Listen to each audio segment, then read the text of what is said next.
Hello friend, नमस्कार। मैं सुजीत कुमार आप सबों को स्पीड कोचिंग सेंटर के इस यूट्यूब चैनल में स्वागत करते हैं। तो हम लोग कल देखे थे वीडियो में प्रकाश के परावर्तन तक। प्रकाश का परावर्तन क्या है, प्रकाश के परावर्तन के नियम देखे थे। तो आज उससे आगे हम लोग देखेंगे प्रकाश के परावर्तन से आगे की घटनाओं को, हम लोग आगे के बातों को समझेंगे। तो कल की बात पर जरा सा आते हैं हम लोग। तो कल देखे थे प्रकाश के परावर्तन। तो प्रकाश के परावर्तन में क्या था, प्रकाश के परावर्तन के दो नियम थे।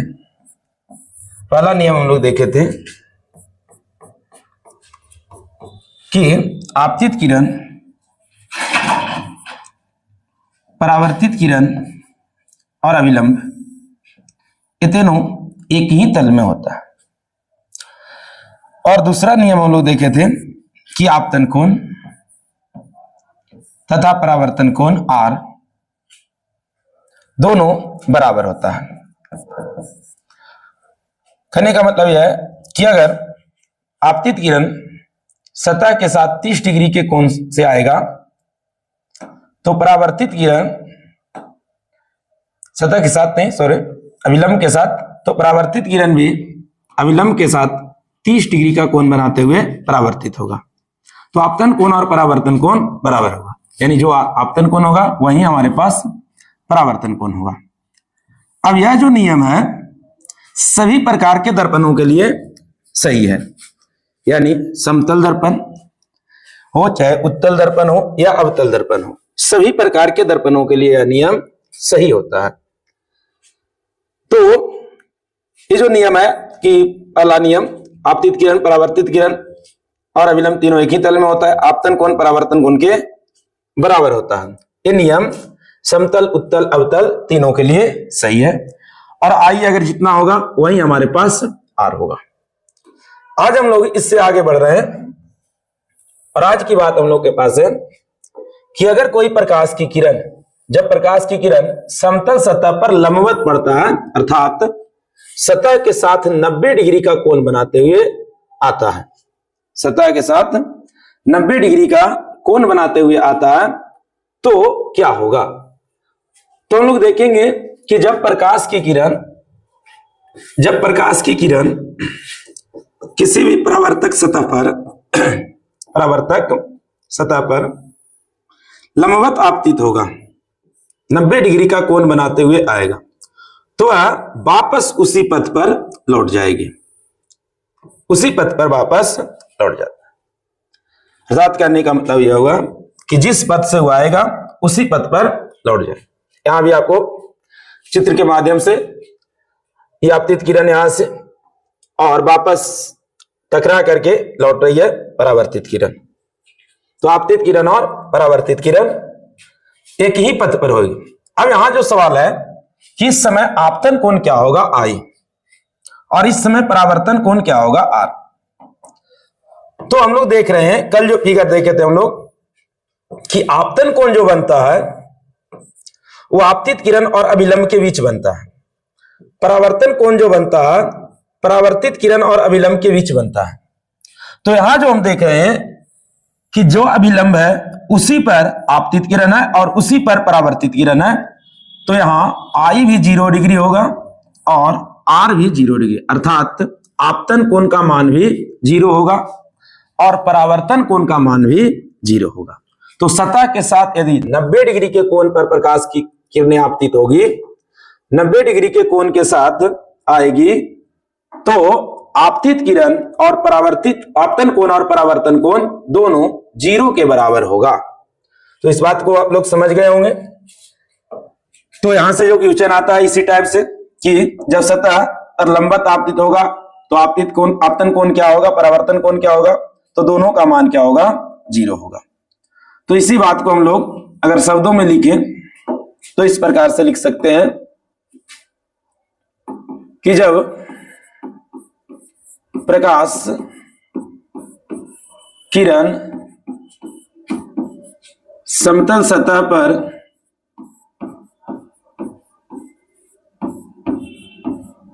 समतल सतह पर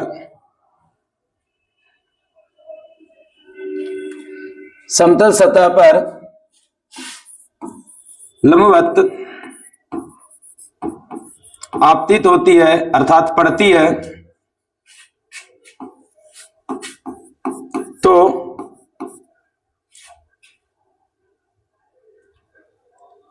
परावर्तित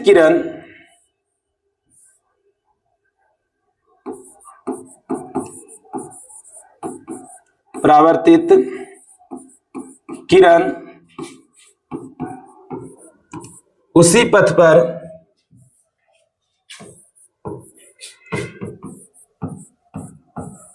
वापस लौट जाती हैं।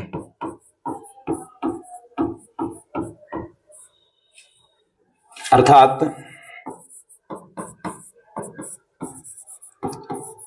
आपतन कोण I और परावर्तन कोण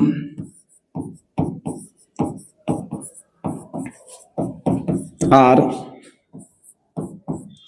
दोनों शून्य होगा, 0 होता है।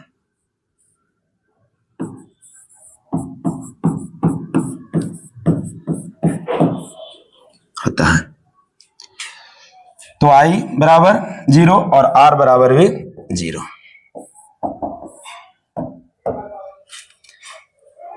आगे हम लोग देखेंगे। अब हम लोग को पढ़ना है दर्पण। तो दर्पण के बारे में हम लोग समझेंगे। दर्पण क्या है, मिरर, और उसके बाद दर्पण के प्रकार। तो दर्पण एक परावर्तक सतह होता है, एक चमकीला परावर्तक सतह जो प्रकाश किरण को परावर्तित कर दे और वस्तु का प्रतिबिंब बनाता है। प्रकाश किरण को परावर्तित कर किसी वस्तु का किरणें को परावर्तित कर किसी वस्तु का प्रतिबिंब बनाता है, उसी को हम लोग दर्पण कहते हैं। तो दर्पण वह परावर्तक सतह होता है, वह परावर्तक सतह जो प्रकाश किरणों को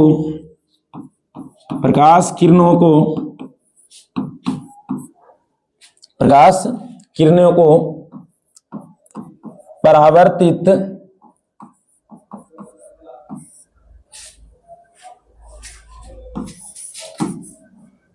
कर वस्तु का प्रतिबिंब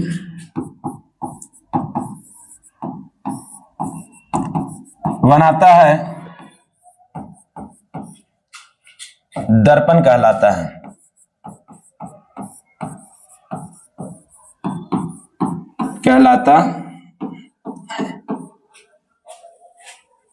तो यह प्रकाश किरण को वापस लौटाती है और प्रतिबिंब का निर्माण करता है। आगे हम लोग देखेंगे किस प्रकार से प्रतिबिंब बनते हैं।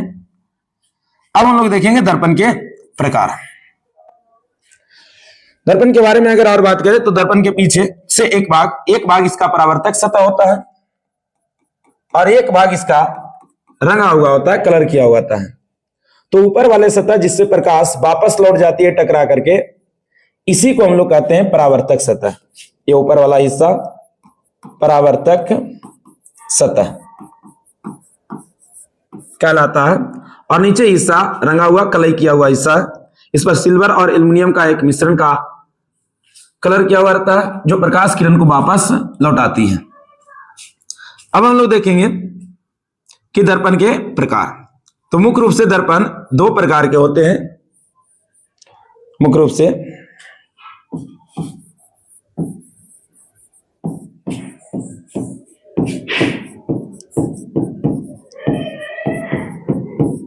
दर्पण 2 प्रकार के होते हैं।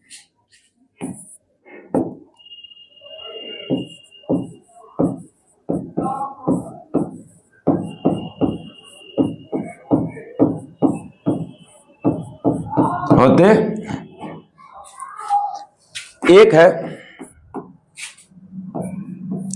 समतल दर्पण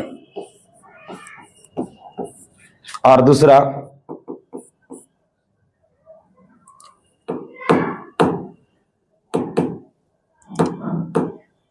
गोलीय दर्पण।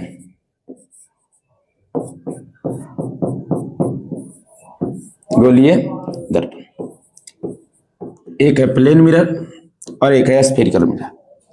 तो दर्पण मुख्य रूप से दो प्रकार, समतल दर्पण और गोलीय दर्पण। तो हम लोग आगे देखेंगे समतल दर्पण के बारे में। तो समतल दर्पण किसे कहते हैं? प्लेन मिरर क्या है? तो ऐसा दर्पण होता है, वह दर्पण है जिसका परावर्तक सतह समतल होता है, सपाट होता है, उसी को हम लोग समतल दर्पण कहते हैं। तो जिस दर्पण का परावर्तक सतह, जिस दर्पण का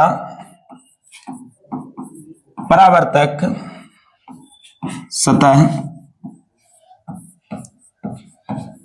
समतल होता है,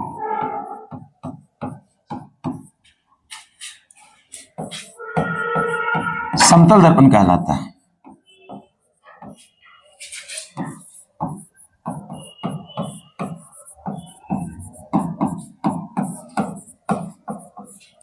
जिस दर्पण का परावर्तक सतह समतल होता है, समतल दर्पण। यहां एक चित्र के द्वारा दिखाया गया है। यह कोई एक दर्पण है, मिरर है, जिसका परावर्तक सतह, जहां से प्रकाश की किरणें टकराकर वापस लौटती है, उसे परावर्तक सतह कहते हैं। तो परावर्तक सतह समतल है। अब समतल दर्पण के बारे में कुछ तथ्य बातें और नोट किया जाए तो पहला कि समतल दर्पण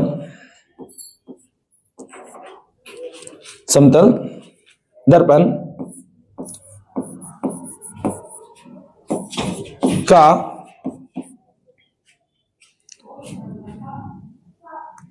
वक्ता त्रिज्या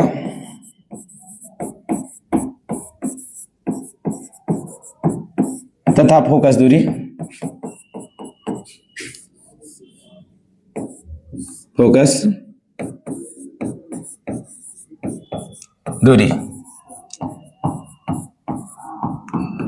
दोनों अनंत होता है।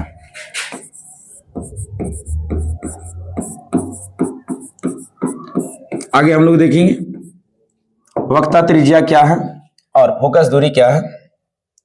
तो अभी के लिए हम लोग इसको बस यही याद रखेंगे कि अनंत समतल दर्पण की फोकस दूरी और वक्ता त्रिज्या दोनों अनंत होती है।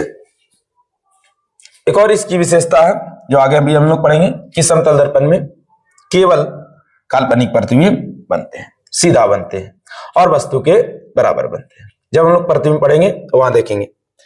अभी इसके बारे में एक और समतल दर्पण के बारे में क्या देखेंगे हम लोग कि अभी जो एक यहां किरण दिखाई हुई है कि समतल दर्पण पर जब आपतित किरण समानांतर होती है, यानी किरण पुंज, कल हम लोग पढ़े थे किरण पुंज, 3 प्रकार के किरण पुंज थे। एक समांतर, अभिसारी और अपसारी। तो जब समतल दर्पण पर समांतर किरण पुंज आपतित होती है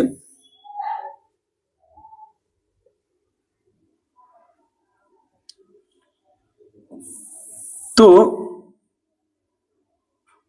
समांतर परावर्तित होती है, यानी आपतित किरण अगर समांतर होगा तो परावर्तित किरण भी समांतर होगा। यानी कहने का अर्थ है कि समतल दर्पण पर समांतर किरण पुंज यदि पड़ेगी तो परावर्तित जो किरण होगी वह भी समांतर किरण पुंज के रूप में वापस जाएगी। इसी तरह अगर समतल दर्पण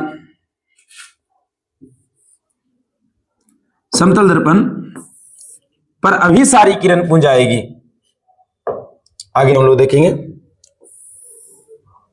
यदि समतल दर्पण पर अभिसारी किरण पुंज आएगी, जैसे अभिसारी जो एक बिंदु पर मिलती हुई प्रतीत होती है तो एक दूसरे के निकट आता हुआ प्रतीत होगा।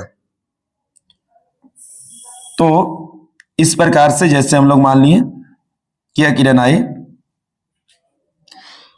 यहां से भी एक किरण इस प्रकार से आकर के आगे बढ़ करके मिलेगी।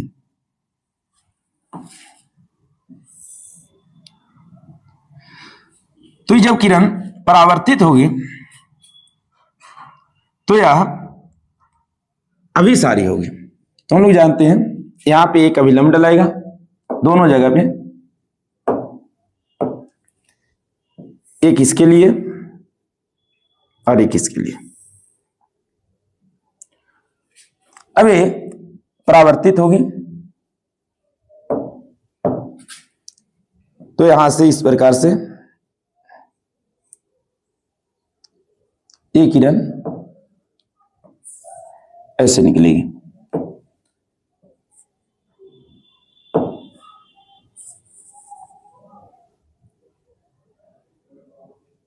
और एक किरण भी यहां से ऐसे। तो हम लोग देख रहे हैं कि दोनों किरण एक बिंदु पर जाकर के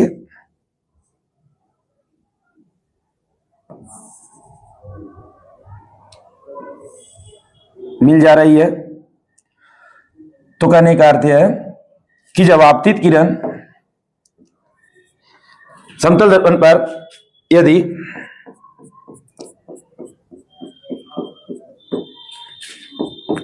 समांतर आपतित होगा तो समांतर परावर्तित होगा, और यदि समतल दर्पण पर यदि किरण अभिसारी आपतित होगा तो परावर्तित किरण भी अभिसारी होगा। इसी प्रकार से हम लोग अपसारी को भी देख सकते हैं कि यदि समतल दर्पण पर अपसारी किरण पुंज आपतित होते हैं,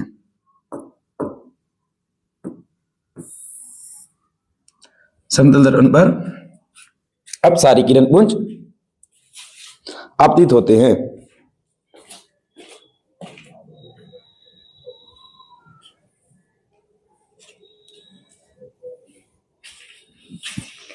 देखिए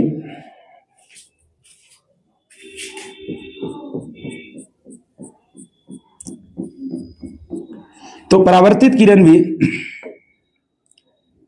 अपसारी होंगे। अपसारी अर्थात एक दूसरे से दूर जाता हुआ प्रतीत होंगे। तो इस प्रकार से हम लोग देखेंगे कि कोई किरण यहां से ऐसे आया, यहां से इस प्रकार से ऐसे गया। दोनों के लिए अभिलंब डालेंगे, इसका अभिलंब ही हो गया, इसका अभिलंब ही हो गया, यहां से ही परावर्तित होकर के वापस इधर की ओर, यहां से ही परावर्तित होकर के वापस इधर की ओर जाएंगे। तो एक दूसरे से दूर जाता हुआ प्रतीत हो रहा। तो इस तरह से हम कहेंगे कि यदि किरण समतल दर्पण पर अभिसारी किरण पुंज आपतित होगा तो अभिसारी परावर्तित होगा, यदि समांतर किरण पुंज आपतित होगा तो परावर्तित किरण भी समांतर किरण पुंज होगा, और यदि अपसारी किरण पुंज आपतित होगा तो परावर्तित किरण भी अपसारी होगा। तो यहां तक बातें आप लोग के अच्छे ढंग से समझ में आ रही होंगी। आगे हम लोग देखेंगे। तो समतल दर्पण के बारे में अभी के लिए इतना ही। जब हम लोग प्रतिबिंब पढ़ेंगे तो वहां समतल दर्पण को फिर से देखेंगे कि किस प्रकार के प्रतिबिंब प्राप्त होते हैं।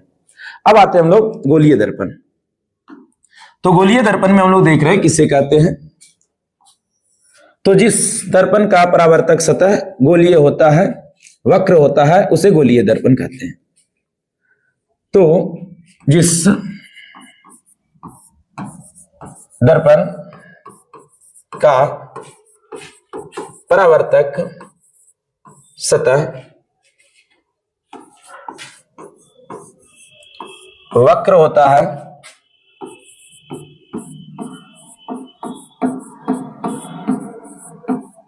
होता है गोलीय दर्पण कहलाता है। गोलीय दर्पण कहलाता है। गोलीय दर्पण कहलाता है। गोलीय दर्पण के परावर्तक सतह वक्र होते हैं। इस तरह से अगर हम कोई एक गोला बनाते हैं, एक वृत्त के रूप में, एक गोला के रूप में, और इसके हिस्से को एक भाग को रंगा जाता है। अगर इस हिस्सा को हम अंदर से रंग दें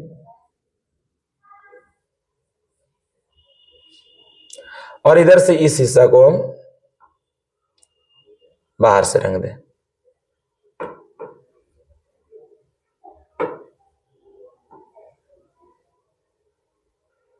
बाहर से रंग दें, तो ये हिस्सा इसका वक्र है, जहां से सतह से, जिस सतह से प्रकाश की किरणें परावर्तित होगी, और ये हिस्सा इसका वक्र है जहां से प्रकाश की किरणें परावर्तित होगी, टकरा करके वापस लौटेगी। तो इसको हम लोग गोलीय दर्पण कहते हैं। गोलीय दर्पण दो प्रकार के होते हैं। तो गोलीय दर्पण के प्रकार दो प्रकार के होते हैं। पहला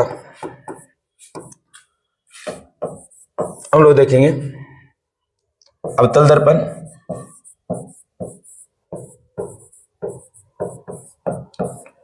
और दूसरा उत्तल दर्पण। तो उत्तल दर्पण कॉनकेव, कॉन्वेक्स, अवतल दर्पण, उत्तल दर्पण। गोलीय दर्पण क्या है? गोलीय दर्पण एक गोले का हिस्सा होता है, टुकड़ा होता है, जिसका परावर्तक सतह, जहां से प्रकाश की किरणें परावर्तित होती है, टकरा करके लौटती है, वह गोलीय होता है, तो उसे हम लोग गोलीय दर्पण कहते हैं। ये दोनों को देखेंगे आगे। तो अवतल दर्पण और उत्तल दर्पण। तो इस प्रकार से हम लोग देख रहे हैं कि अवतल दर्पण हमारे पास है। अवतल दर्पण किसे कहते हैं? तो वह गोलीय दर्पण है, वैसा गोलीय दर्पण है जिसका परावर्तक सतह धंसा हुआ होता है, जहां से प्रकाश की किरणें लौटती है, ये धंसा हुआ होता है, और यह बाहर से रंगा हुआ होता है। बाहरी भाग इसका रंगा हुआ होता है, कलई किया हुआ होता है, पॉलिश किया हुआ होता है। तो अवतल दर्पण का वही गोलीय दर्पण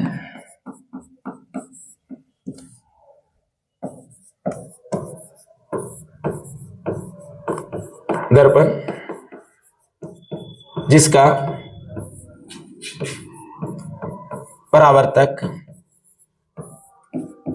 सतह धंसा होता है,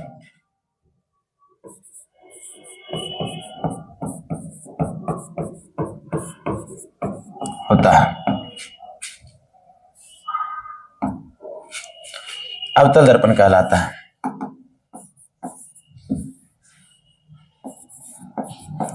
अवतल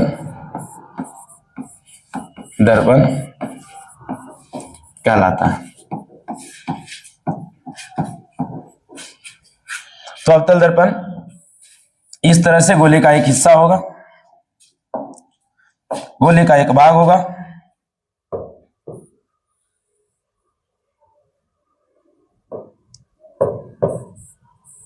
जिसका परावर्तक सतह वक्र होगा।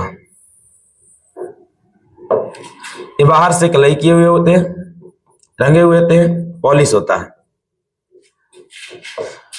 आगे हम लोग गोलीय दर्पण के बारे में पढ़ेंगे, तो इसका देखेंगे कि गोलीय दर्पण का एक केंद्र होता है जिसको हम लोग वक्ता केंद्र कहते हैं, और इस केंद्र से इसकी एक ध्रुव होती है, पोल से बीच की दूरी को वक्ता त्रिज्या कहते हैं। तो इसको हम लोग आगे के वीडियो में देखेंगे। अभी हम लोग अगला जो प्रकार है इसका उत्तल दर्पण। उत्तल दर्पण क्या होता है? उत्तल दर्पण वह दर्पण है जिसका परावर्तक सतह उभरा हुआ होता है, उठा हुआ होता है, और जो अंदर से पॉलिश किया हुआ होता है उसे हम लोग उत्तल दर्पण। आपको दिख रहा होगा इमेज में, ये जो दर्पण है हमारे पास, ये उत्तल दर्पण,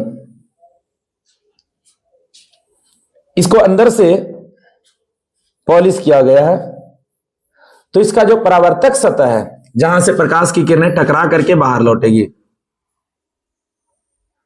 वे उठा हुआ है, उभरा हुआ है। और एक बात, इसी दर्पण को यानी अवतल दर्पण को ही हम लोग आगे जब देखेंगे तो कहा जाता है अभिसारी दर्पण। तो इसे अवतल दर्पण को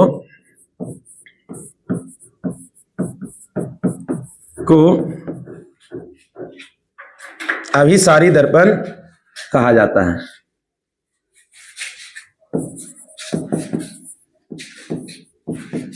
अभिसारी दर्पण कहा जाता है।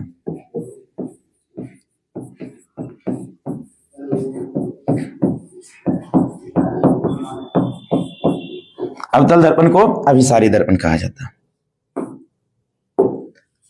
इसी तरह से हम लोग देख रहे हैं उत्तल दर्पण क्या है, तो वे गोलीय दर्पण है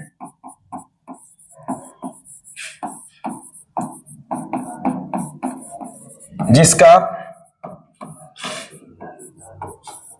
परावर्तक सतह उभरा हुआ, उठा हुआ होता है।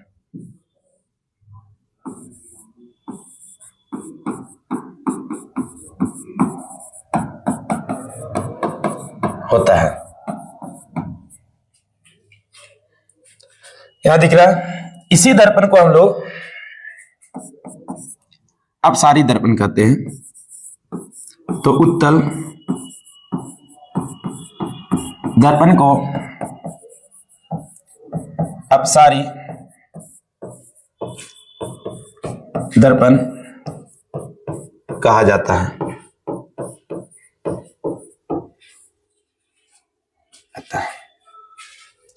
इसका फिगर अगर हम लोग देखें तो ये देख रहा है आपको। एक और फिगर हम खुद से आपको यहां दिखा दे रहे हैं। तो ये जो दर्पण इसके से बनेगा,